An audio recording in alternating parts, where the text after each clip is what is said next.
The doctors said his 3 daughters had days to live. Then the most feared man in New York fell to his knees and wept like a child.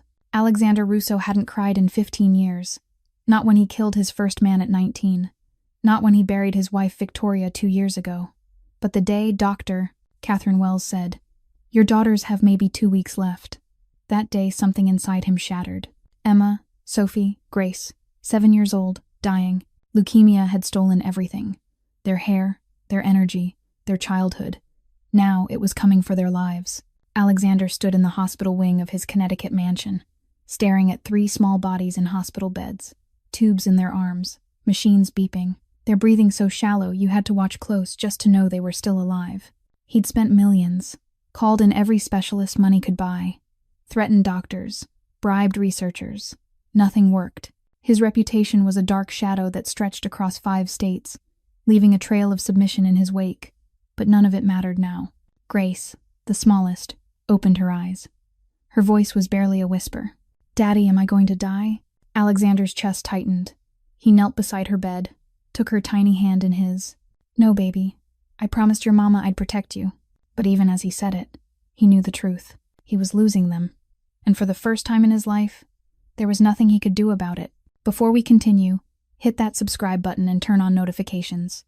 Drop a comment telling me where you're watching from. And if you believe in miracles, keep watching because sometimes hope walks through the door when you least expect it. The next morning, the Russo mansion sank into the atmosphere of a funeral home.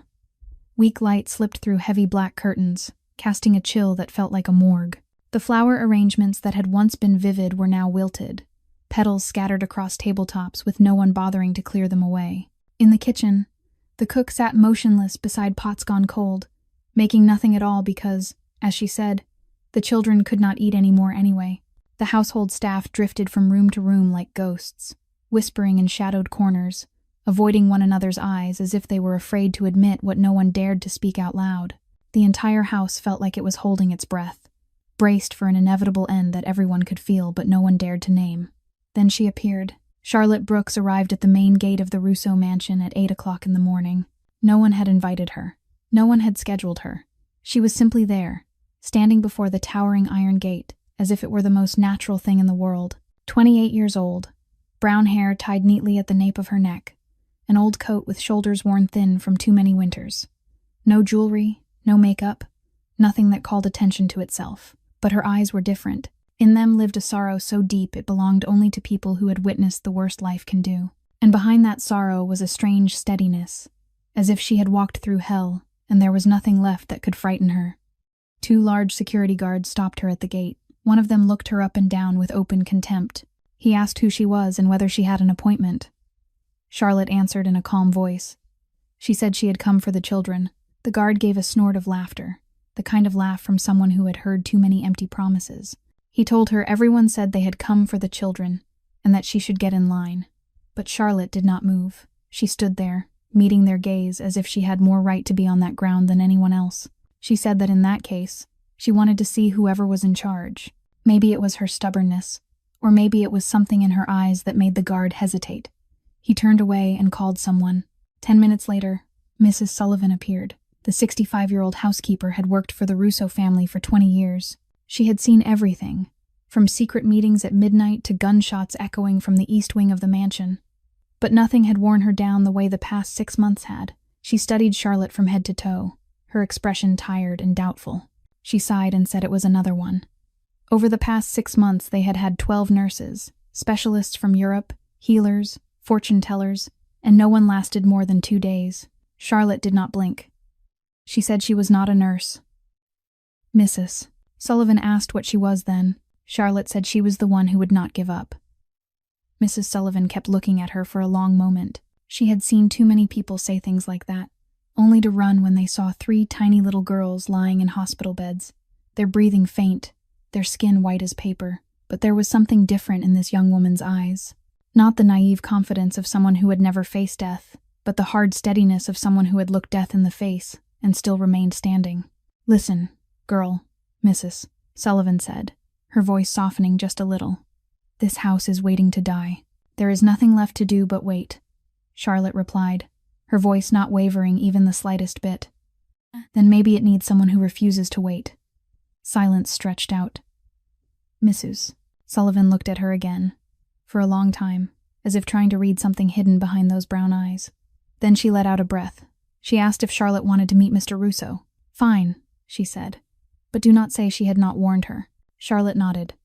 She said she had received warnings her whole life, and they had never stopped her. The housekeeper turned and led Charlotte through the iron gate. And as Charlotte Brooks stepped onto the grounds of the Russo mansion, she had no idea she had just walked into the lair of one of the most dangerous men in America. She had nothing in her hands, no degree, no connections, no plan, only a worn old coat and eyes that had seen far too much pain. But she crossed that gate as if she had every right to stay. Mrs. Sullivan led Charlotte through the long, hollow corridors of the Russo mansion. Charlotte followed in silence, but her eyes never stopped taking everything in. The tall windows were fitted with bars disguised with careful finesse, at first glance mere decorative patterns, but in truth solid steel. Security cameras sat at every corner, red lights blinking steadily like eyes that never slept. 2 large men in black suits stood guard at the end of the hallway, their gazes ice cold, arms folded across their chests, tracking Charlotte's every step. This was not the home of an ordinary businessman. As they passed a door left slightly ajar, Charlotte caught a brief look inside. A wide room with a long conference table, multiple computer screens, maps pinned to the walls, and a gun rack holding dozens of firearms, each one lined up with meticulous order. Before she could look more closely, Mrs. Sullivan gripped her arm, her voice dropping to a near whisper. Look straight ahead. Do not ask questions you do not want to know the answers to. Charlotte said nothing. She simply kept walking behind the housekeeper. They stopped at a heavy oak door at the end of the corridor. Mrs. Sullivan knocked twice, then pushed it open. Alexander Russo's office was spacious and magnificent, expensive wood, antique paintings on the walls, a Persian rug beneath her feet. But Charlotte noticed other things too. A massive safe in the corner, security monitors showing images from all over the estate, and an air so heavy it felt as if the room itself was holding its breath. Alexander sat with his back to the door, a phone pressed to his ear. His voice was cold as steel as he spoke into the receiver. Tell Marconi that if he does not have my money by Friday, he will lose more than his company. He will lose the ability to walk. He hung up, turned his chair, and his gaze fell on Charlotte like twin blades. Who are you? Charlotte answered, her voice steady. Charlotte Brooks. I am here to help your daughters. Alexander let out a harsh laugh, a laugh with no warmth in it at all. Help. A doctor from Johns Hopkins could not help. A specialist from Switzerland could not help. And you, a nobody, in a cheap coat, you think you can help. Charlotte did not blink. I am not a doctor. Then what are you? A miracle worker, a saint. I am only someone who refuses to give up on them. Alexander rose from his chair. He stood nearly a head taller than she did, broad-shouldered, his whole presence radiating authority and danger. He walked toward Charlotte, using his height the way men like him always did, to intimidate, to force her back the way everyone else had backed away before. The medical wing is off limits. My daughters need rest. They need quiet. They need... Charlotte cut him off, something no one had dared to do in years. Dying children do not need quiet, Mr. Russo. They need someone who still looks at them as living children, not as patients waiting to die, but as little girls who deserve to laugh one more time. Silence. Alexander stood there, eyes narrowed, jaw clenched hard. He stepped closer, so close Charlotte could smell whiskey and cigar smoke on him, so close she could feel danger rolling off him like heat from a furnace. Do you know who I am? Do you know what I do to people who waste my time? Charlotte did not take a single step back. She met his stare head-on, those cold eyes of a man who had killed, who had built an empire on blood and fear. I do not care who you are. I only care about 3 little girls who are running out of time. The air went taut, like a wire stretched to the breaking point. The man whose word was law in the city's darkest corners, facing a woman who possessed nothing but her own unyielding will. And in that moment, Alexander saw something in her eyes. Not fear, not greed, not the weakness he was used to seeing in everyone around him. Only resolve. The resolve of someone with nothing left to lose. He turned his back. Do what you want, but stay away from me. Charlotte stepped out of the office. Just outside the door, a man around 40 stood waiting. Marcus, the head of security, his face expressionless as if carved from stone. He blocked her path, his voice low and even. Anything you see in this house, you forget. Anything you hear, You never heard it. Do you understand? Charlotte answered. I am here for the children, not for anything else. Marcus studied her for a long second, as if measuring whether she could be trusted. Then he moved aside and let her pass. Charlotte Brooks had walked into the devil's den. She had seen the guns, the guards, the cold cruelty in his voice. A smart woman would have run, but Charlotte Brooks had stopped running on the day she buried her daughter. Now she only knew how to fight. Mrs. Sullivan led Charlotte to the west wing of the mansion, a section that had been converted into a private medical unit. When the door opened, Charlotte stepped inside, and her heart tightened. 3 stark white hospital beds were lined up in a row, cold white walls, black curtains sealing the windows so not a single thread of light could get through. The sharp stench of disinfectant hit her nose, machines ticking in steady rhythms like a countdown to an ending no one wanted to imagine. There were no photographs on the walls, no toys, no color. This room was not meant for living.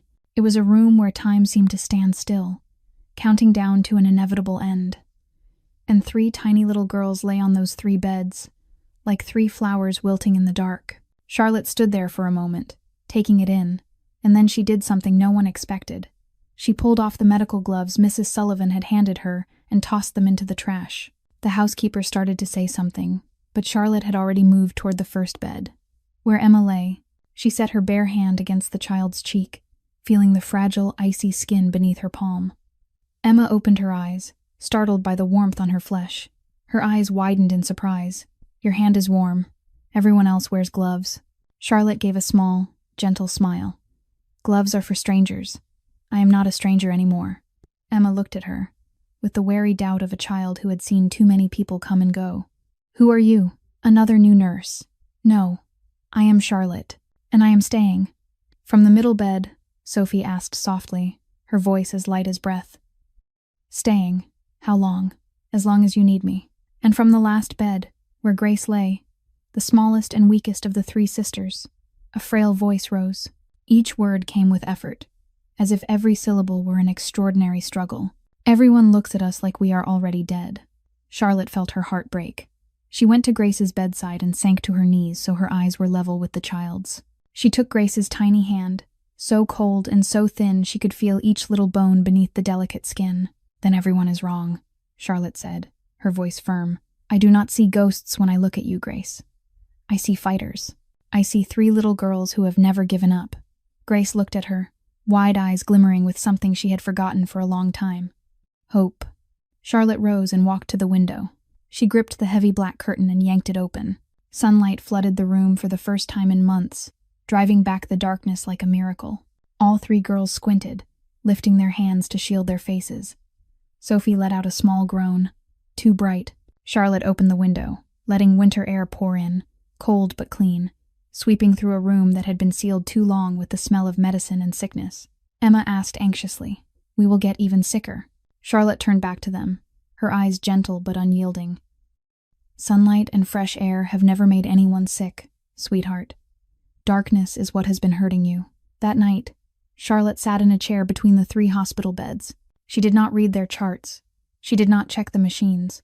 She did not do any of the things the nurses and doctors before her had done. She only sang, a soft lullaby, a simple tune any mother would know. Her voice was not beautiful, a little off rhythm in places, but strangely warm. Emma spoke suddenly, her voice thick with tears. My mom used to sing that song too. Charlotte swallowed her tears. Then let us sing it for your mother, all right. And she kept singing, gently, until each little girl, one by one, closed her eyes. For the first time in months, Emma, Sophie, and Grace slept without nightmares. No crying in the dark, no desperate calls for their mother, only peaceful sleep. Before she drifted off, Grace whispered, her voice so small Charlotte had to lean closer to hear it. Miss Charlotte, will you be here when I wake up? Charlotte bent down, pressed a light kiss to the child's forehead, and felt the fragile warmth in her tender skin. I promise, sweetheart, I will be right here. Grace smiled, a tiny smile but real, and then she closed her eyes. Charlotte stayed there in the darkness, watching 3 small forms sleeping in quiet peace, and the tears began to slide down her cheeks. She did not wipe them away. She simply let them fall. She had promised, a promise to be there when they woke, the same promise she had once spoken to another little girl, in another hospital room, on a dark night 4 years earlier. a promise she had not been able to keep. 3 days passed. 3 days in which Charlotte did not leave the sick room for more than a few hours at a time. She slept on the chair between the 3 beds, waking whenever one of the girls shifted, telling stories when they could not sleep, singing lullabies when fear took hold of them. And something was changing, even if no one dared to put it into words. At 6 o'clock in the morning on the 4th day, Alexander jerked upright in bed because of a sound he did not recognize. He lay still for a moment, listening, thinking he must be dreaming. But the sound came again, clearer this time. Laughter. Thin, fragile, weak, but unmistakably laughter. Alexander's heart began to race. His daughters had not laughed in more than a year. Since Victoria died, since illness began stealing pieces of them one by one, laughter had vanished from this house as if it had never existed. He threw on his robe and moved quickly through the long corridors toward the medical wing. With each step, the laughter grew more distinct, and his heart tightened around a feeling he had forgotten long ago. When he reached the door to the sick room, he stopped. The door was open, early sunlight flooding the room, and what he saw made him unable to believe his eyes. Charlotte stood in the middle of the room, holding a hairbrush like a microphone. She was singing, or rather, she was deliberately singing off-key in the most disastrous way possible. Her voice wobbled, flat and wrong, more like a cat's yowl than a song. And Emma, his oldest, was laughing. The laughter was weak, but it was real. Sophie clapped along, her eyes bright as little stars. And Grace, the smallest one, the frailest one, the child he feared he would lose first, had the corners of her mouth lifting into a smile, her first smile in months. Alexander stood there as if turned to stone. He did not step inside. He stayed in the doorway, watching, listening, trying to carve this moment into his mind, as if it could vanish at any second. This was a sound he had believed he would never hear again. This was a sight he had given up hope of ever seeing. Charlotte noticed him at the door. She stopped singing and smiled. "Good morning, Mr. Russo. Would you like to join us?" Alexander did not answer. He did not know what to say. Emma turned her head toward her father, her voice weak but strangely bright. "Dad, Miss Charlotte sings so terribly." It was the longest, happiest sentence Emma had spoken in weeks. Alexander wanted to laugh, wanted to cry, wanted to crush his daughters into his arms, but he only stood there, his throat tight, and then he turned and walked away. He did not want anyone to see that his eyes were wet. That afternoon, Dr. Catherine Wells arrived for the family's regular appointment. She had been the Russo family's private physician for years. She had watched Victoria through pregnancy, delivered all 3 girls, and she was also the one who had told Alexander his daughters had only 2 weeks left to live. She examined each child carefully, checked blood pressure, listened to hearts and lungs, reviewed the readings on the monitors, and her expression grew more confused with every minute. When she finished, she stepped out to speak with Alexander, 2 folders in her hand. "Alexander, I need to show you something." She held out 2 sets of test results, one from the previous week and one from today, and placed them side by side. Their white blood cell count is stabilizing. Emma's blood oxygen level is up by 12%. Sophie's appetite has doubled. She is eating far more than she was.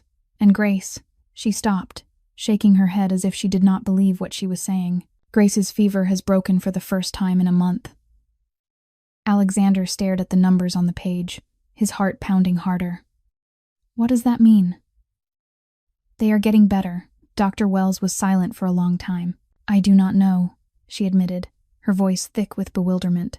"Medically, this should not be happening. Not without any aggressive treatment. Not when." She shook her head again. "I cannot explain it." Her gaze shifted toward the sick room, where Charlotte sat beside Grace's bed, reading in a gentle voice. "I do not know what that woman is doing, but whatever she is doing, do not stop her. Do not question her. Just let her continue." Alexander nodded, saying nothing. Dr. Wells packed up her equipment and left, and he was alone in the hallway. He walked closer to the sick room door and stood there, looking in. Charlotte sat beside Grace's bed, holding the child's hand, telling some kind of fairy tale. His daughters were still pale, still thin, still weak. But something was different. Their eyes were no longer dull the way they had been. Their cheeks held a hint of color. They looked like they were living, truly living, not merely waiting to die. Science could not explain this. Medicine could not explain this. The numbers said his daughters were still dying, but their eyes said something else. And for the first time in months, Alexander Russo felt something other than despair. He felt the smallest thread of hope.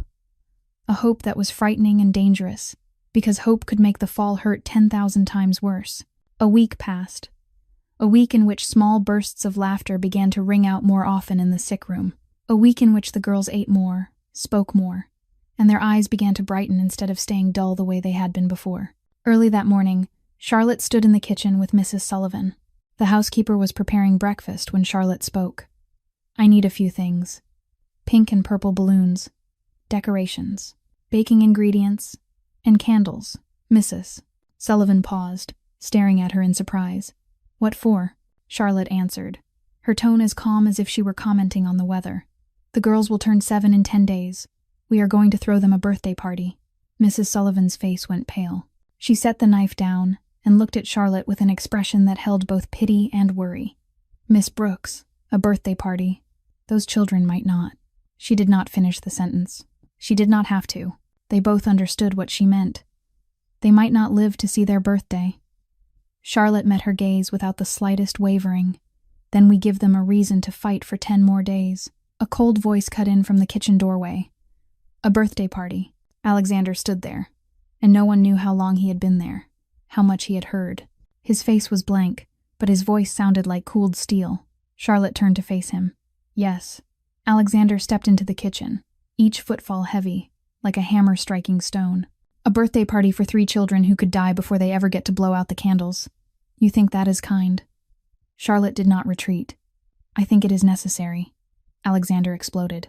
"That is cruel." His voice thundered through the kitchen, and Mrs. Sullivan flinched back. "You are giving them false hope. You are making them believe in a tomorrow that may never come.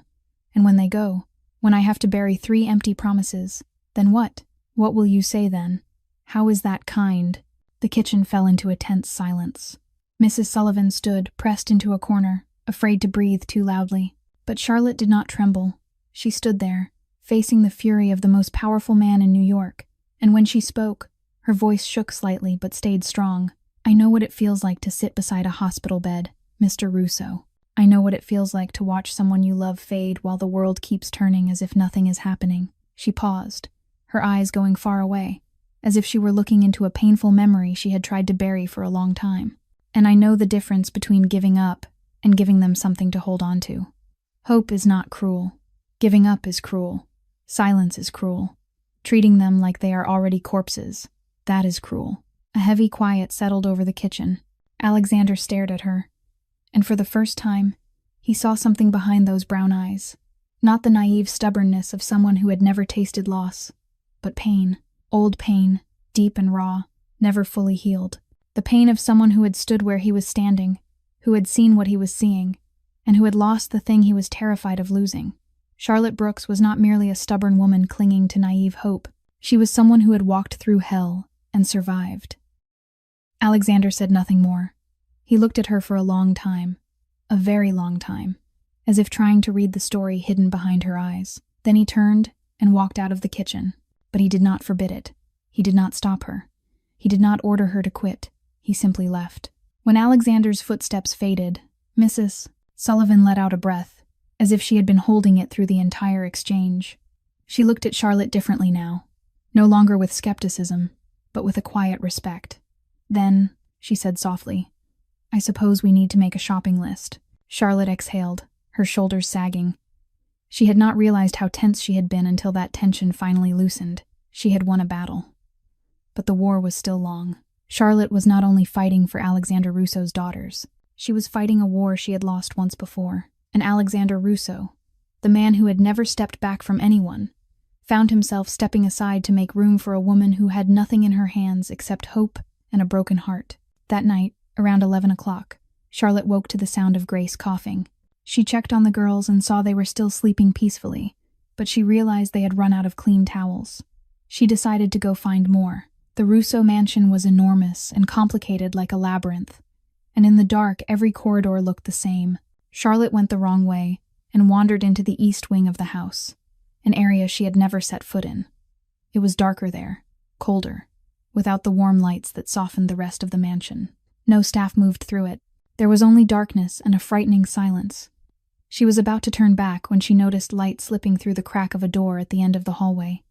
Voices carried out, low and cold. Charlotte knew she should turn away, but her feet kept moving toward that light as if she were hypnotized. She drew closer, pressed herself against the wall, and looked through the narrow opening of the half-closed door, and what she saw made her blood turn to ice. Alexander stood in the middle of the room. Facing him was a middle-aged man. The man's face was bruised, his lips swollen, blood seeping from the corner of his mouth.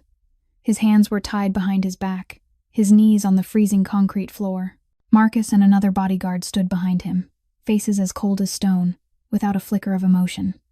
Alexander spoke, and it was the coldest voice Charlotte had ever heard.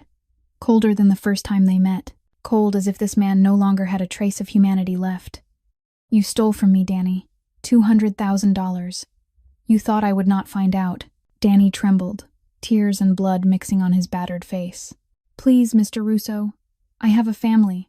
I will pay it back. I swear." Alexander bent down and looked straight into the traitor's eyes. "You have a family. So do I. The difference is, I do not betray the people who trust me." Then he gave Marcus a nod. Just one small nod. No words needed. Marcus stepped forward and drove a hard punch into Danny's stomach. The man doubled over, coughing violently, spit and blood spraying onto the floor. Charlotte clapped a hand over her mouth to keep from making a sound. Alexander straightened and looked down at the man writhing at his feet with eyes that held no mercy at all. "You have 48 hours to return every penny. If I have to come looking for you again, I will not be this patient. And your family. They will need to find a new provider." Danny sobbed, the sobs of a man who had completely broken. Yes, Mr. Russo. Thank you. Alexander turned his back. "Get him out of my house." Charlotte backed away, her heart pounding like a war drum, her legs shaking so badly she nearly fell. She turned and moved as fast as she could without making a sound, hurrying through corridors black as ink until she made it back to her room. She lay down, but she could not sleep. The images replayed in her head like a horror film with no stop button. Alexander's cold eyes, the dull thud of fist against flesh, the begging cries, the calculated cruelty in every word, every gesture. This was the real Alexander Russo, not the father who knelt beside his daughter's bed, not the man who cried when he heard the doctor's verdict, but the Mafia boss New York feared, a man who could order someone beaten as if it were the most ordinary thing in the world. Charlotte lay in the dark, staring at the ceiling, her mind spinning. He was dangerous. He hurt people. He was. But then she remembered. She remembered the way he had knelt beside Grace's bed, holding the tiny hand as if it were the most precious treasure in the world. She remembered the tremor in his voice when he asked Dr. Wells if he was going to lose them. She remembered his reddened eyes when he watched his daughters laugh. Monsters do not cry for their children, do they? She tossed and turned until the first light of dawn slipped through the curtain. She had no answer. She had seen the darkness in him, the cold, calculated cruelty that made grown men drop to their knees and beg. This was the real Alexander Russo, the monster everyone feared, and tomorrow she would have to face him again. The next morning, Charlotte walked into the sick room as she did every day. But something was different. She spoke less, her eyes avoiding the doorway, as if she were afraid to see someone there. Her movements were more mechanical, lacking the natural warmth the girls had come to know over these past days. Emma, the most sensitive of the three sisters, noticed immediately, "Miss Charlotte, are you okay? You look so tired." Charlotte tried to smile, but the smile did not reach her eyes. "I am fine, sweetheart. I just did not sleep well last night." Emma watched her a little longer, eyes still childlike but older than her years, as if she knew something was wrong, but she did not ask again. Then he appeared. Alexander stepped into the sick room, something he rarely did during the day. Usually he came only in the evening, when the girls were about to sleep, to kiss their foreheads and whisper goodnight. But today he came in the middle of the day, and his gaze went straight to Charlotte. "Miss Brooks, I need to talk, not a question. A command." Charlotte stood, her heart beating faster, and followed him into the hallway. When the sick room door closed behind them, Alexander turned to her, his eyes sharp and cold. "You saw something last night. I know you did." Charlotte tried to keep her voice calm. "I do not understand what you are talking about." Alexander stepped closer, close enough that she could see the rough shadow of unshaven stubble along his jaw. "You are a terrible liar. Your hands are shaking." Silence. Charlotte looked down at her hands, and it was true. They were trembling, just slightly, She could not hide it. The man. Danny, she whispered, her voice as soft as breath. Did you kill him?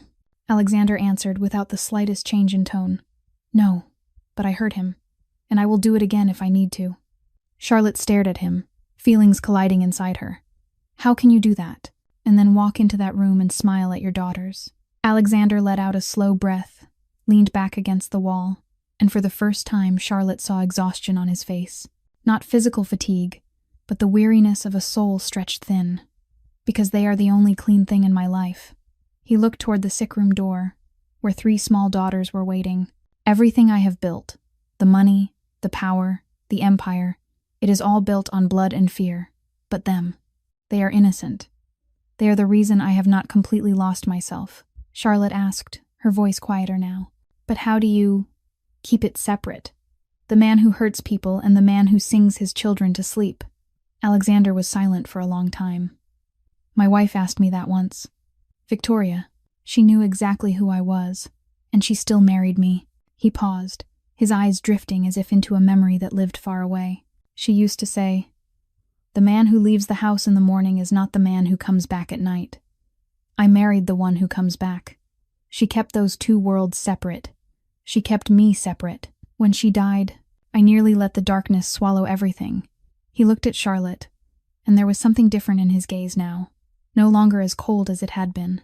Then you walked in, and for the first time since Victoria was gone, someone looked at me and did not only see a monster. Charlotte felt her heart tighten.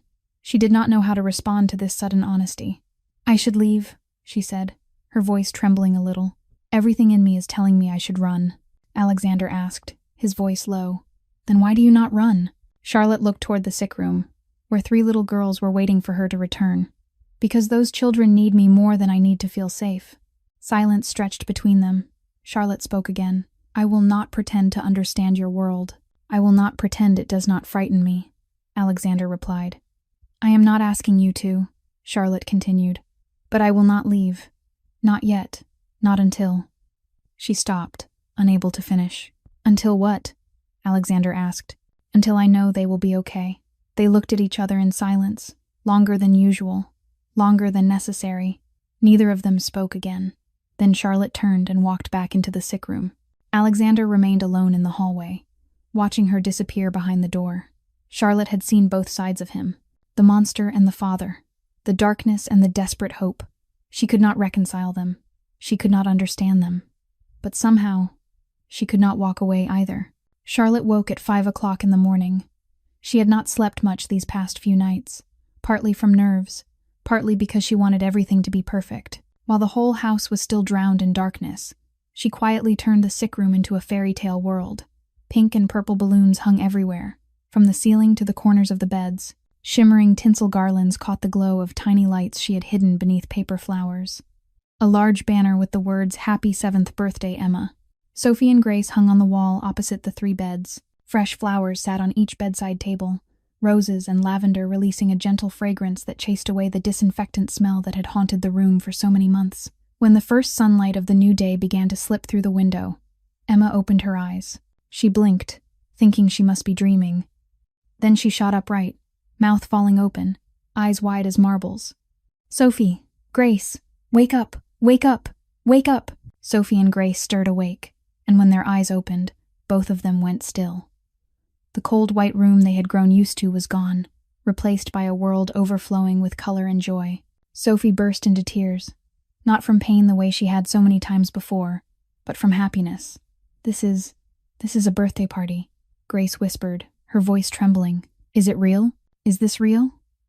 Charlotte came over, knelt down, and pulled all 3 girls into her arms. "Happy birthday, my brave girls. You did it. You fought, and you did it." The party began right after that. Mrs. Sullivan entered carrying an enormous 3-tier cake, frosted in pink and purple, 7 candles on top burning with a soft, sparkling glow. The strict housekeeper now had reddened eyes, her smile bright as if she too had just been handed the most precious gift of her life. And then Marcus walked in, and the whole room broke into laughter. The head of security with the ice-cold face, the man Charlotte had seen punch someone without hesitation, now wore a pink princess party hat on his head. He looked utterly ridiculous, and he knew it. Sophie giggled. Uncle Marcus, you look so funny. Marcus replied, his expression unchanged. I know. One by one, the staff came in to offer birthday wishes. The cook, the gardener, the maids. Everyone carried a smile. Everyone had tears sliding down their cheeks. For months, they had been bracing themselves for a funeral. Now they were attending a birthday party. Then Alexander stepped in. The room fell silent. He stood in the doorway for a moment, looking around, looking at the balloons, the cake, the 3 little girls sitting up in bed, with eyes shining bright. In his hands were 3 small boxes wrapped in red velvet. He walked to the girls' beds, knelt down, and opened each box in turn. Inside each one was an intricate silver bracelet, each engraved with a name. Emma, Sophie, Grace. Alexander spoke, his voice thick, as if every word had to struggle its way out. Your mother had these made before she died.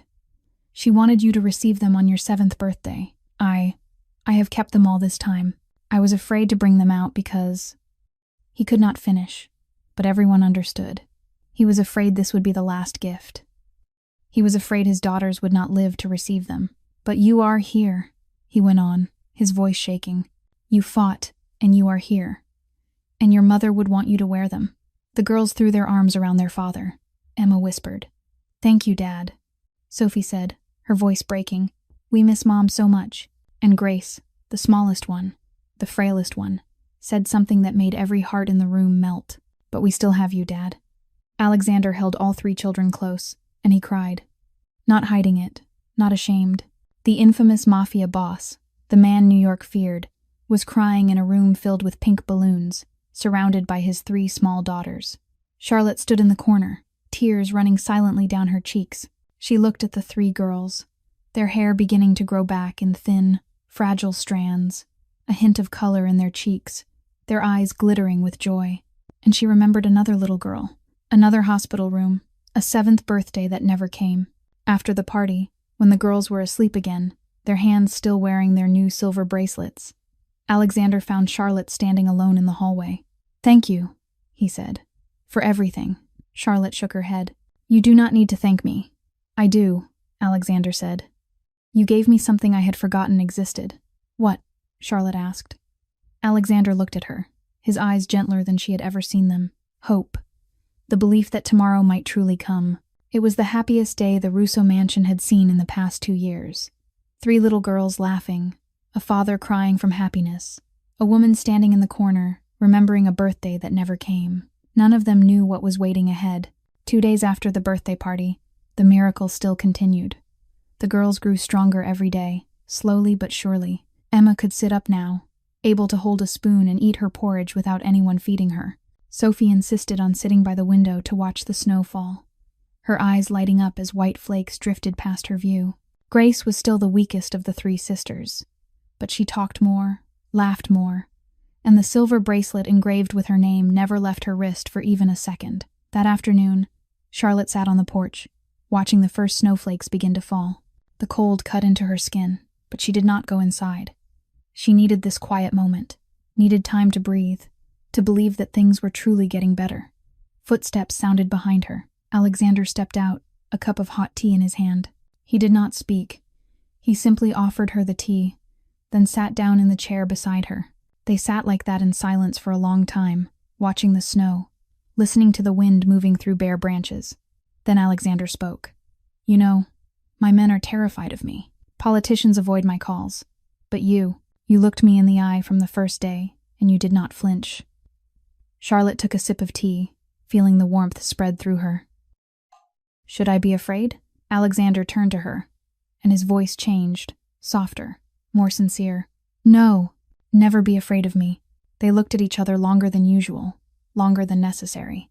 There was something in that look, something they both recognized, but neither of them dared to name. From inside the house, the radio broke the moment. A major winter storm is moving toward the northeast. Connecticut is expected to receive nearly 1 meter of snow. Residents are advised to stock up on essentials and avoid travel. Mrs. Sullivan appeared in the doorway. Mr. Russo, I am preparing additional supplies. The generator has been checked. Alexander nodded, but his eyes were still on Charlotte. The snow began falling thicker.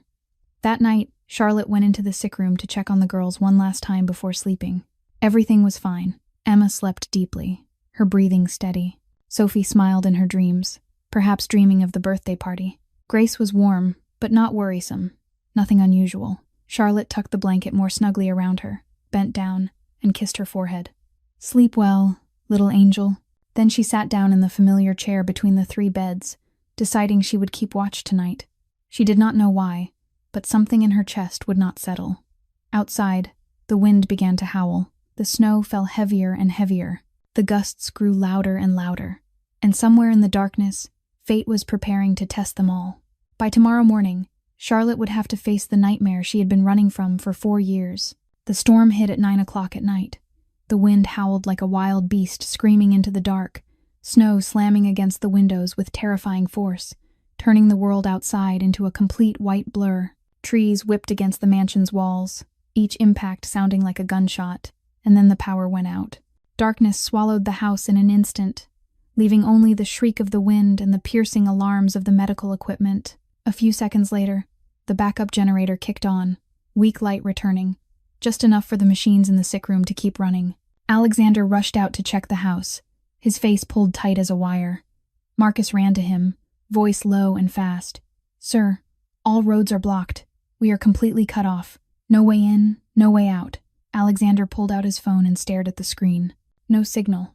He went to the landline, lifted the receiver. Silence. "How long until the storm passes?" Marcus answered. "According to the forecast, at least 36 hours. Alexander gripped the door handle, trying to hold down the helplessness rising in his chest. Marcus drew him aside, lowering his voice to a near whisper. "Sir, we have another problem. The Colombo family could take advantage of this. Our men outside the estate cannot contact us. We are very vulnerable to an attack." Alexander looked toward the sick room, where weak light spilled through the crack beneath the door, where his 3 daughters lay. Marcus continued, "I can organize a defensive perimeter, but I need your order." Silence stretched. Then Alexander spoke, his voice cold and final. "No." Marcus blinked. "Sir, my daughters are in that room. If anyone comes, let them come. But I am not leaving them. Not tonight." Marcus tried again. "But sir, if the Colombos..." Alexander cut him off, his voice like cooled steel. "Let them come. Let the whole damn world come. My place is beside my daughters." Marcus nodded, said nothing more, and melted back into the darkness. Charlotte stood in the corner of the hallway and heard everything. She did not speak, but something shifted in her eyes as she looked at Alexander. She returned to the sick room, sat down in the chair between the 3 beds, and tried to keep herself steady while the storm raged outside. She must have drifted off without realizing it. At 2 o'clock in the morning, she jolted upright as if someone had yanked her awake. Not because of a noise, but because of instinct. The kind of instinct only people who have watched death before ever develop. The room was colder than usual, wind slipping through the window frame even though it was tightly shut. Charlotte looked toward Grace's bed, and the blood in her veins turned to ice. Grace was shivering. Her whole body shook under 3 layers of blankets. Her teeth chattered, her skin pale as paper. Charlotte lunged to the bedside and pressed a hand to Grace's forehead. Hot, horribly hot, as if there were a fire burning inside that tiny body. "Grace? Grace, sweetheart, can you hear me?" Grace opened her eyes, but they were dull, unseeing, not recognizing who stood before her. Her lips moved. "Mommy?" Charlotte's heart felt crushed in a fist. "No, sweetheart. It is Charlotte. Stay with me, all right? Do not go anywhere." She ran into the hallway, her shout echoing through the night. "Alexander." He appeared within seconds, eyes wild with alarm, hair disheveled from being yanked out of a restless doze. "What is it, Grace?" "She has a high fever. Very high. It is serious." They tried to bring the fever down in every way they could. Cold cloths on her forehead. Ice from the freezer wrapped in fabric, tucked beneath her arms and between her legs. But Grace's temperature did not fall. 39 degrees, 40, 40.5. Her breathing grew shallower, faster, as if every breath were a battle. Alexander was desperate. "We have to get her to a hospital." Charlotte grabbed his hand, her voice trembling but forcing itself steady. "The roads are blocked. The phones are dead. We cannot. I will carry her on foot through the snow. I will. You will not make it. You will die out there, and she will die while we are waiting. We have to fight here. Right now. With what we have. The noise woke Emma and Sophie. They sat up, saw the chaos, saw their little sister trembling in bed. Sophie asked, her voice shaking, "What is happening to Grace?" Emma began to cry. "She will be okay, right? Miss Charlotte? Dad?" No one answered. Because no one knew the answer. Grace's lips began to turn blue-purple. Her chest barely rose and fell. And Charlotte saw it. Those signs, those sounds, exactly like what she had seen 4 years ago. In another room, with another little girl, a little girl who never woke up. Then the most terrifying thing happened. The heart monitor suddenly changed from steady waves into a perfectly straight line. The familiar beeping vanished, replaced by a single, long, even, endless tone. The sound of death. Time seemed to freeze. Alexander stood as if turned to stone, his face white as paper, his eyes wide with horror. He could not breathe. He could not think. He could only stand there, staring at his youngest daughter lying motionless on the bed, lips blue-purple, chest no longer rising. Emma and Sophie screamed, their cries ripping through the night. "Gracie! Gracie! Mrs." Sullivan stood in the doorway with a hand over her mouth, tears pouring down, her shoulders shaking with choked sobs. But Charlotte did not freeze. She could not freeze. Not this time. She shoved Alexander aside, her voice sharp and absolute. "Move. Move." She tipped Grace's head back, checked her airway. Then she placed both hands on the child's chest and began compressions. 1, 2, 3, 4, 5. The first minute passed in hell. 30 compressions, 2 breaths, no response. The monitor stayed flat. The tone stayed steady and empty. Charlotte kept going, sweat breaking across her forehead, sliding down her face, dripping onto Grace's chest. "Breathe, Grace. Come on, breathe." The second minute, Alexander seemed to snap awake from the nightmare. He lunged to the bed, dropped to his knees, and clutched Grace's tiny hand. It was icy, limp, without life. His voice broke. No longer the voice of a powerful Mafia boss, but the voice of a father watching his child slip away. "Please, sweetheart, do not do this. Do not leave me. I just got you back. I just started being a real father. Please, dear God, if you are there, take me instead. Take everything I have. Take my empire, my money, my life. Just, please let her live." Charlotte kept pressing, tears mixing with sweat, falling onto Grace's chest. Her hands began to ache, her muscles screaming for her to stop, but she did not. She could not. The third minute, Emma and Sophie crawled closer, crying without sound, their tears soaking the pillows. Emma grabbed Grace's foot, her small voice strangled with desperation. "Wake up, Gracie. You promised. You promised we would always stay together." Sophie sobbed beside her. "Do not leave us. Please do not leave us." Charlotte was shaking, her whole body trembling, her arms so exhausted she felt she might collapse. But she did not stop. "Breathe, sweetheart. Breathe. Your dad needs you. Your sisters need you. I need you. You cannot give up. Not now. Not now." 3 minutes passed. The screen was still a straight line. The tone stayed flat and endless, like a funeral bell that would not stop ringing. Charlotte slowed, her hands shaking violently, her strength drained away. She looked down at Grace's small face, lips still blue-purple, eyes closed, not one sign of life. Alexander dropped his head onto the bed, his shoulders shaking, his sobs trapped in his throat. "No, no, not another one," Emma screamed, a sound that tore the heart open. Grace. It looked like it was over. It looked like everything had ended.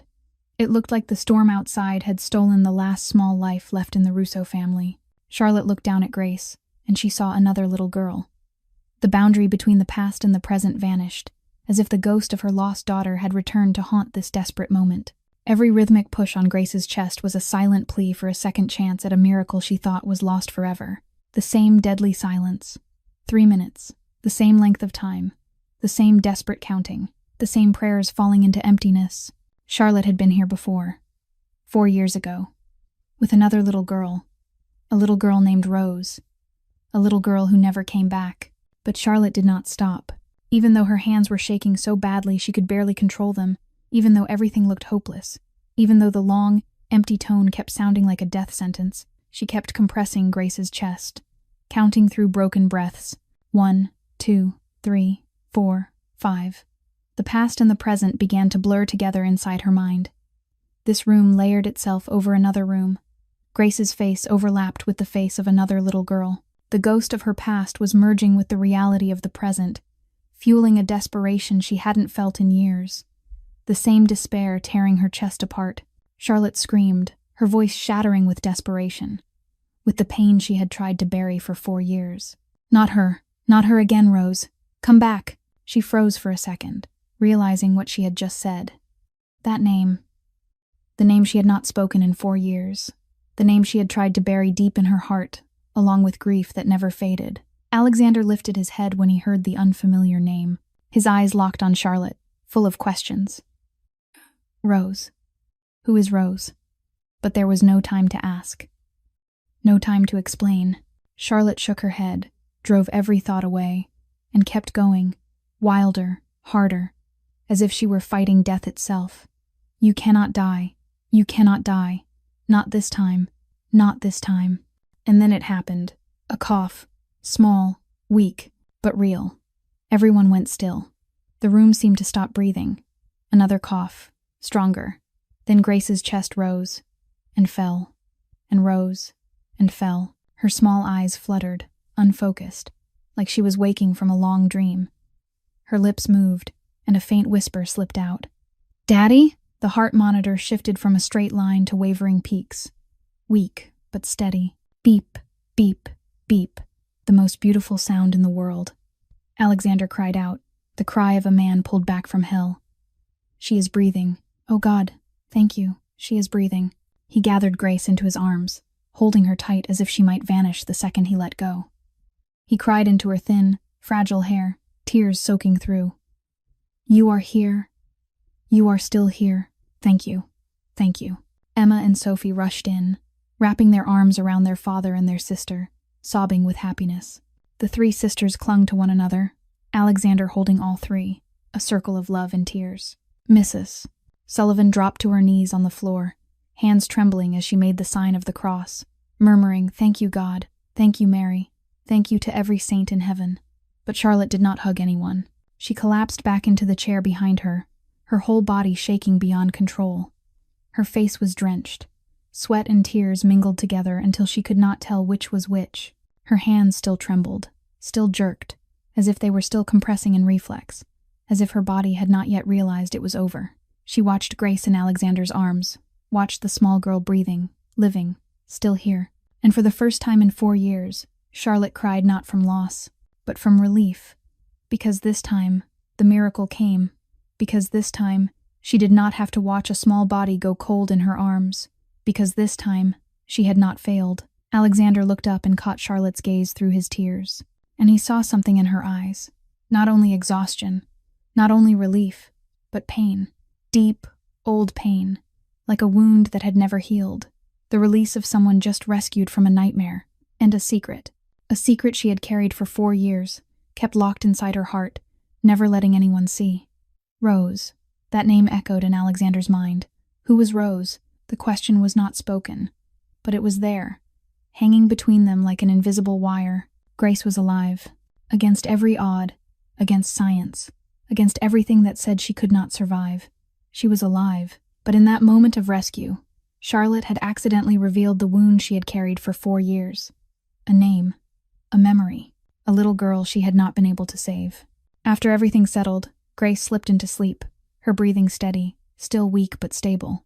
Emma and Sophie lay on either side of her, arms wrapped around their little sister, no one willing to leave for even a second. Mrs.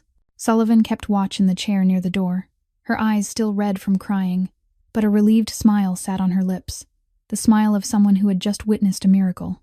Outside, the storm still howled, the wind still beat against the windows, but inside the room, everything had gone quiet. Alexander looked around for Charlotte, but she was not there. She had vanished, and no one knew when. He left the sick room and searched everywhere. Her room was empty. The hallways were silent. Finally, he found her in the dark kitchen. Charlotte sat on the cold floor with her back against the refrigerator, knees pulled up to her chest. She was shaking, but Alexander knew it was not from the cold. It was something deeper, something tearing her apart from the inside. He said nothing. He simply lowered himself to the floor beside her, leaning back against the cabinets, close enough for her to know he was there, far enough to give her room to breathe. Silence stretched on, only the storm's howl outside and the steady tick of the clock on the wall. At last, Alexander spoke, his voice gentle. "You called out the name Rose." Charlotte did not look at him. She stared straight into the darkness ahead, as if she were staring into another world, another time. Alexander asked again, softer, "Charlotte, who is Rose?" Silence. Then her voice came, small and shattered like glass. "My daughter." Alexander stopped breathing.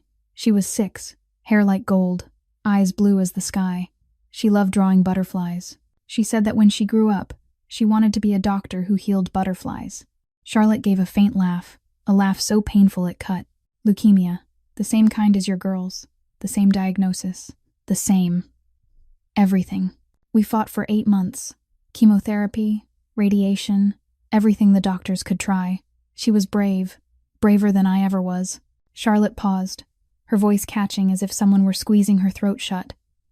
One night, her heart stopped, just like Grace tonight.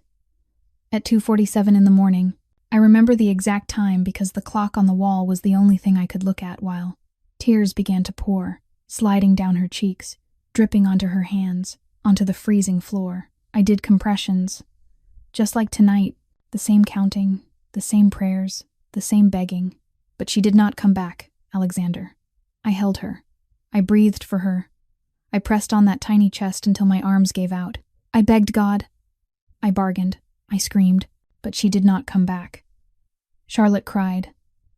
Not the silent crying she had lived with for 4 years, but a breaking, overflowing sob, the sob of 4 years of restraint finally released, the sob of a mother who had lost everything. The night she died, I held her body for 3 hours. The nurses tried to take her, but I would not let go. I could not let go, and I made a promise, to her, to myself, to God, that I would never, never let another child fight alone again. That is why I came here. That is why I cannot leave, because I see Rose in them, in Emma, in Sophie, in Grace. Every time I look at them, I see my little girl, and I cannot fail again.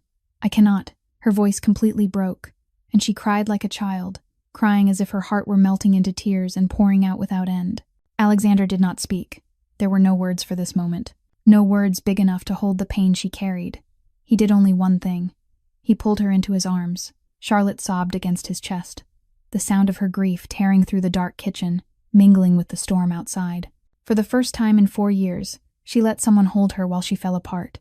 For the first time in 4 years, she did not have to be strong, did not have to pretend she was fine, did not have to be alone. She had carried that weight by herself for 4 years. Guilt, grief, a promise she thought she would never be able to keep. But tonight, in the arms of a man she had only just met, Charlotte Brooks finally allowed herself to break. And in that breaking, she began to heal. They sat like that for a long time in the dark kitchen. Charlotte cried until there were no tears left to fall, until her body gave out and the sobs became nothing but broken breaths. Alexander did not let go. He did not ask for more. He was simply there, steady and silent, present like a shoreline she could cling to while the storm inside her raged. At last, Charlotte spoke, her voice raw from crying. "I have never told anyone. About Rose. About that night. About the real reason I came here." Alexander asked gently. "Why?" "Because saying it out loud makes it real, and I was not ready for it to be real. For 4 years, I pretended I was fine, pretended I had moved on. But the truth is I was only running. Running from what? From guilt. From failure. From the truth that I could not save her." Alexander took her hand, his voice unexpectedly soft. "Charlotte, you did not fail her." Charlotte shook her head. "I was her mother. My job was to keep her alive." Alexander was quiet for a moment. Then he spoke, his voice low and heavy with pain. "And my job was to keep Victoria safe, to be with her when she needed me. But I did not. I was out settling scores while she died alone on the highway." A heavy silence settled over the kitchen. They sat side by side in the darkness, each carrying a ghost of their own. Alexander continued, "We are both carrying ghosts. We are both running from something we could not control." Charlotte lifted her head and looked at him. "That night, when I saw you with that man, When I saw what you could do, Alexander's body tightened, bracing for what was coming. Charlotte went on. I wanted to run. Part of me still does. Then why did you not run?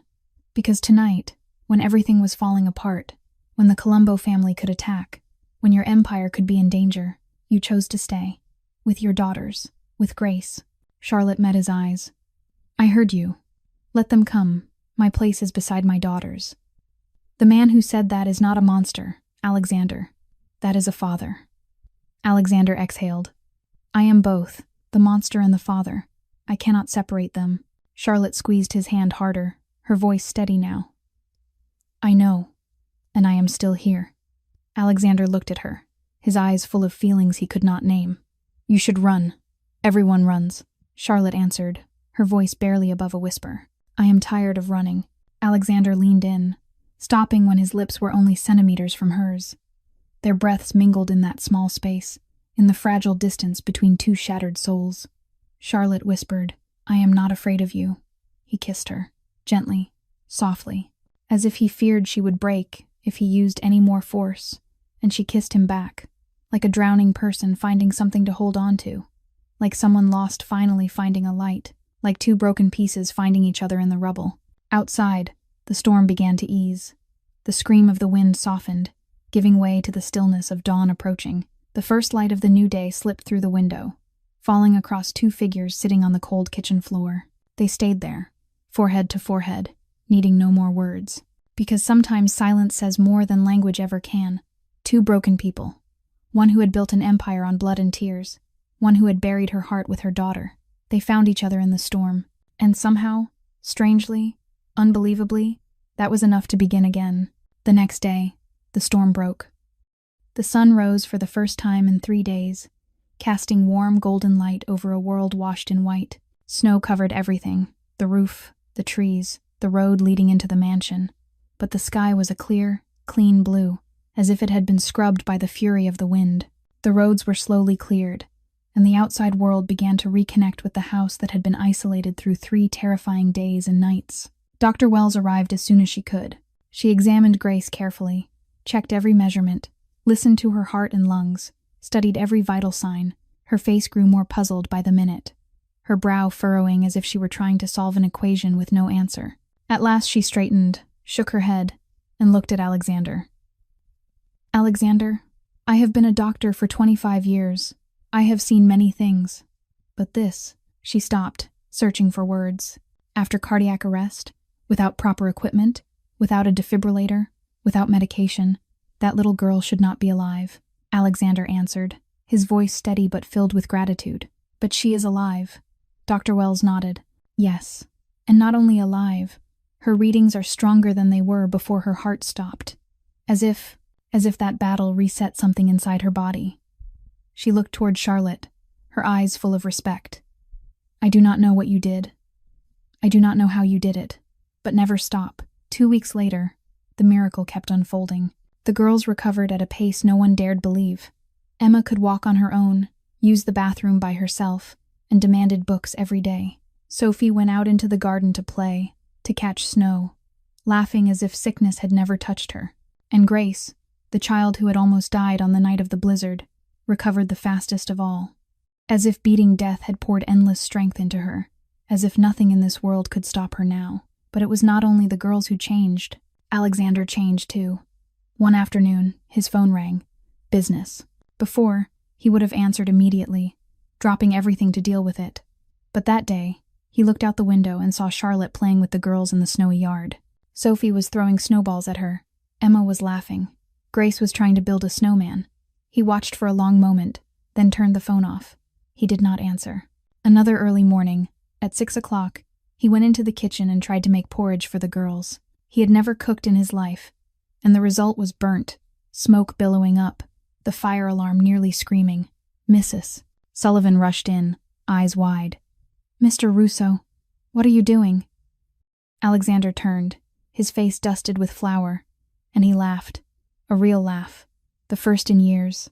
I am learning. Clearly I am not very good at it. Mrs. Sullivan stared at him like she was looking at a stranger. Then she laughed too, the sound filling the kitchen. And one day, Marcus came in with his usual serious expression. "Sir, the Colombo family wants a meeting. They are proposing cooperation, expansion into their territory." Alexander did not look up from the book he was reading to Grace. "Decline." Marcus blinked. "Sir, this is a major opportunity that—" "I have enough, Marcus. Tell them I am not expanding anymore. I am strengthening what matters." Marcus nodded and stepped out. Grace looked up, curious. "Daddy, what does strengthening mean?" Alexander kissed her forehead and smiled. "It means I am choosing to stay home more, sweetheart." One evening, while Charlotte was washing dishes in the kitchen, Emma pulled Alexander into a corner, with Sophie and Grace trailing behind. Emma whispered, but she whispered loudly enough for the whole room to hear. "Dad, do you like Miss Charlotte?" Sophie cut in. Like, Grace added. "Because you keep smiling when she is here, and when she leaves you get so grumpy," Alexander answered, trying to keep his face serious. "I am not grumpy." All three girls answered together. "Yes, you are." Alexander glanced toward Charlotte, and his ears turned red. She stood at the sink with her back to them, but her shoulders were shaking as she tried not to laugh. That night, Alexander found Charlotte standing alone on the porch, staring up at a sky full of stars. He walked up beside her, stood there in silence for a while. Then he spoke. Only one word. "Stay." Charlotte turned to him. "What?" "Stay. Here. With us. With me," Charlotte asked, her voice light as breath. "How long?"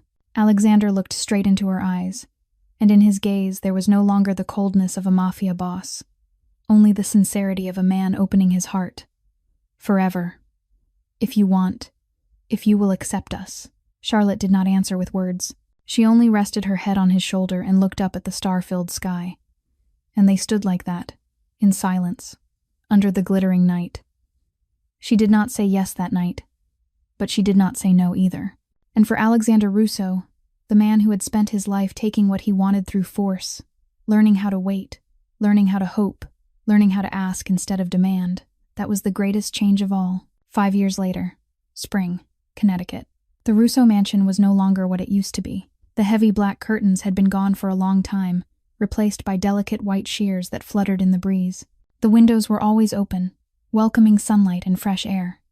Flowers bloomed everywhere, roses, tulips, wildflowers growing freely in the garden, painting the grounds in vivid color. Music drifted from inside the house, mingling with non-stop laughter echoing across the yard. 3 young girls were racing one another over the green lawn.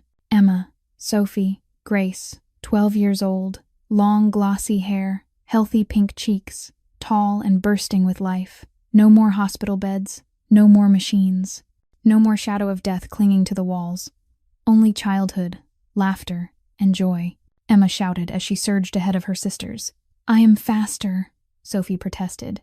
"You are cheating." Grace darted past both of them, laughing bright and loud. "You lose." The girl who had nearly died in the blizzard was now the fastest runner, the loudest laugher, the one who lived most fully. In the kitchen, Charlotte was making a rainbow cake, a tradition every year since the day she became part of this family. Alexander walked in with flour all over his shirt, his face smeared with white frosting like a clown. Charlotte turned and burst out laughing. "I told you to stay away from the frosting." Alexander shrugged, looking innocent. "I am just doing quality control." He stepped up behind her, wrapped his arms around her waist, and rested his chin on her shoulder. They stood like that for a moment, looking out the window at 3 daughters playing in the sun. Alexander spoke, his voice low and full of feeling. "You know, I have never thanked you the right way." Charlotte smiled. "For what?" "That is the 1,000th time. For saving them. For saving me. For teaching me that power means nothing if there is no one to share it with." Charlotte turned, lifted a hand to his cheek, and looked into the eyes she had loved for 5 years. "I did not save anyone, Alexander. I only reminded everyone that love is stronger than fear." He bent to kiss her, natural and gentle, as he had done 1,000 times before. The girls came rushing in and broke the moment. "Mom, Dad, we finished. Come see." They grabbed Alexander and Charlotte by the hands and pulled them into the garden, toward the farthest corner, where a small tree stood. It had been planted last autumn, and now it was full of fresh green leaves, and on a low branch, a small wooden sign hung carefully. The letters were carved by hand, in the girl's writing, for Rose, who taught us that love never dies, it only grows. Charlotte went still. Tears slid down her cheeks, but they were happy tears. Grace took her hand, voice gentle. We wanted to remember her, Mom. The sister we never met. The little girl who started everything. Charlotte could not speak. Her throat tightened with emotion. She only pulled all 3 daughters into her arms, held them close, tears falling into their hair. Alexander stepped in, wrapped his arms around all 4 of them. His family, the most precious thing he had ever had. That evening, they gathered around the large dining table. The rainbow cake sat in the center, candles glowing softly. This year the candles were not for the girls. They were for Charlotte, for her birthday. Mrs. Sullivan stood nearby, crying the way she did every year, her voice thick. Happy birthday, my girl. Marcus wore a pink princess party hat, still looking ridiculous the way he had 5 years earlier, but he had learned how to smile. The girls shouted together, Happy birthday, Mom. Alexander stood and raised his glass, and the room fell quiet, waiting. 5 years ago, a woman in a worn old coat and stubborn hope walked into our lives. We had given up. The doctors had given up. Even I had given up. He paused and looked at Charlotte, his eyes shining. She did not bring medicine. She did not bring miracles. She brought something simpler and far stronger. She brought the belief that tomorrow is still worth fighting for. Raise your glass to Charlotte, my wife, the mother of my daughters, the woman who saved all of us, not with medicine, but with love. Everyone lifted their glasses. To Charlotte, Charlotte closed her eyes, made a wish, and blew out the candles. When she opened her eyes, she looked around. Emma grinned from ear to ear. Sophie was as gentle as ever. Grace was sneaking a fingertip into the frosting, and Alexander was looking at her as if she were his entire universe. Late that night, when the girls were asleep, Charlotte and Alexander stood on the porch beneath a sky full of stars. Alexander spoke softly. Do you think she can see it, Rose? Charlotte smiled and looked up at the glittering stars. I know she can. She is probably bossing the other angels around up there. Alexander laughed. Like mother, like daughter. Charlotte gave his shoulder a light punch, then leaned into him. They stood like that in peaceful silence. Alexander whispered, Thank you for not giving up on us. Charlotte answered, her voice warm. Thank you for giving me a reason to hope again. They stood in silence, watching the star-filled sky. Inside the house, the girls' laughter drifted now and then, even in their dreams. And somewhere between heaven and earth, a little girl named Rose was smiling, because her mother's love did not end when she left. It multiplied. It healed a man who had once been lost. It saved 3 little girls. It built a family that should never have existed. All because sometimes, hope is the only medicine needed. And somewhere between sky and ground, love whispered back, You did so well, Mom. You kept your promise. The end. This story gives us many valuable lessons about life. First, hope is a flame that must never be allowed to go out, even in the darkest circumstances. Charlotte proved that when everyone gives up, one determined person can still change fate. Second, love has the power to heal every wound. Alexander, a powerful man who had lost himself, found the meaning of life again through the love of his family. Third, a painful past does not define us. Charlotte lost her daughter, but she turned that pain into the drive to save other children. Finally, family is not always the people who share our blood, but the people who choose to stay, to fight for one another, and to love one another without conditions. Dear friends, how did this story make you feel? Have you ever lived through a moment of despair and then found a light of hope? Has someone ever stepped into your life and changed everything? Share your thoughts in the comments below. We would love to hear the stories from the deepest part of your heart. If this story touched you, please subscribe to the channel, hit like, and share this video with the people you love. Every subscription, every like, every share is a huge encouragement that helps us keep bringing meaningful stories every day. Wishing everyone watching this video good health, a joyful life, peace, and happiness each day. Thank you for being with us. Goodbye, and see you in the next video.